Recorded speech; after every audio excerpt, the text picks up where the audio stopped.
Hamma Bitcoinni oltin bilan solishtiradi. Lekin agar hissiyotni chetkiga surib turib, raqamlar bilan hisoblasak, manzara juda ham qiziq bo'ladi. Bugungi kunda oltin bozori kapitalizatsiyasi taxminan 23 trillion dollar atrofida. Bu degani jami 216 ming tonna oltin va uni har biri taxminan 4 ming dollar atrofida, ya'ni har bir unsiyasi. Bitcoinning umumiy bozor qiymati hozirgi kunda 2 trillion dollar, ya'ni u hali ham oltin bozorining 10% ga ham yetmagan. Jami 21 millionta Bitcoin bor. Lekin hozir aylanishdagi haqiqiy miqdor taxminan 17 million atrofida. Nimaga?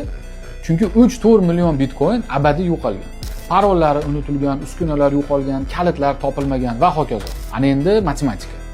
Agar Bitcoinning kapitalizatsiyasi oltinniki kabi 23 trillionga yetsa, bu degani bitta Bitcoin narxi taxminan 1 million 200 ming dollar atrofida bo'lishi kerak. Agar faqat real aylanishdagi 17 millionta Bitcoin hisoblansa, unda bitta Bitcoin narxi salkam 1,5 million dollar atrofida bo'lishi kerak. Demak, hozirgi 108 ming dollar atrofida turgan Bitcoin narxi oltin darajasigacha chiqishi uchun kapitalizatsiya bo'yicha 12-13 barobar o'sish degani. Shuning uchun Bitcoin yangi oltin degan gap bu shunchaki shior emas, bu raqamlarda hisoblangan real ssenariy.